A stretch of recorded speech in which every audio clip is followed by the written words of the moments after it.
പക്ഷേ ഈ plus two പഠിച്ചുകൊണ്ടിരിക്കുന്ന ഒരു കുട്ടി എന്നുള്ള നിലയിൽ ബോർഡ് എക്സാമിനായിരിക്കും ഇമ്പോർട്ടൻസ് കൊടുക്കുക, അതോ ഈ നീറ്റ് എക്സാമിനായിരിക്കും ഇമ്പോർട്ടൻസ് കൊടുക്കുക, അല്ലെങ്കിൽ JEE എക്സാമിനായിരിക്കും ഇമ്പോർട്ടൻസ് കൊടുക്കുക? ഞാൻ ബോർഡ് എക്സാമിനാണ് ഇമ്പോർട്ടൻസ് കൊടുത്തത്. എല്ലാവരും ബോർഡ് എക്സാമിന് തന്നെയാണ് ഇമ്പോർട്ടൻസ് കൊടുക്കുക. എല്ലാവരും മാർച്ച് എക്സാം തീരുന്നത് വരെ എല്ലാവരും ബോർഡ് എക്സാമിനാണ് ഇമ്പോർട്ടൻസ് കൊടുക്കുക. ആ ബോർഡ് എക്സാം കഴിഞ്ഞാലോ പിന്നെ നമുക്ക് പിന്നെ ഒന്നുമില്ല, കഴിഞ്ഞു.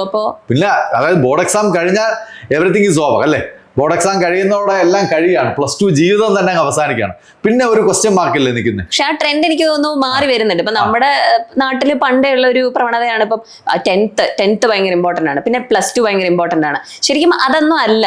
നമ്മൾ എവിടെ എത്തിച്ചേരണം എന്നുള്ളതിനെ പറ്റി നമ്മൾ ആലോചിച്ച് അവിടെ എത്തിപ്പെടാൻ വേണ്ടി നമ്മൾ വർക്ക് ചെയ്യുകയാണ് വേണ്ടത്. അല്ലാതെ ഈ പ്ലസ് ടുവിൽ ഇത്ര മാർക്ക് വാങ്ങി, 10th ഇത്ര മാർക്ക് വാങ്ങി, അതിനേക്കാളും നമ്മൾ പ്രാധാന്യം കൊടുക്കേണ്ടത് ഇനി നമ്മൾ എന്ത് ചെയ്യണം, നമുക്കൊരു പിന്നെ ഒരു 10 years അല്ലെങ്കിൽ പിന്നെ ഒരു 5 years നമ്മൾ എന്ത് ചെയ്യണം, നമ്മൾ എവിടെ ഇരിക്കണം, അതിനെപ്പറ്റി ഒരു ധാരണയും അതിന് വേണ്ടിയാണ് ശരിക്കും നമ്മൾ വർക്ക് ചെയ്യേണ്ടത്. ഐ തിങ്ക് ഇപ്പൊ നമ്മുടെ ഇവിടെ ഒരു ട്രെൻഡ് മാറി വരുന്നുണ്ട്. ഇപ്പൊ ഫ്യൂച്ചറിനെ പറ്റി തിങ്ക് ചെയ്ത് എവിടെ എത്തിച്ചേരണം അതിനെ ബേസ് ചെയ്താണ് പേരൻസും കുറച്ചുകൂടെ ഓറിയന്റഡ് ആണ്. അതിന് നല്ലൊരു എക്സാമ്പിൾ ആണ് ഈ എക്സ്റ്റൻഡഡ് ക്രാഷ് പ്രോഗ്രാം ഒക്കെ. ഇപ്പൊ കൂടുതൽ പിള്ളേർ എക്സ്റ്റൻഡഡ് ക്രാഷ് പ്രോഗ്രാമിലൊക്കെ ഇങ്ങനെ ജോയിൻ ചെയ്യുന്നുണ്ട്.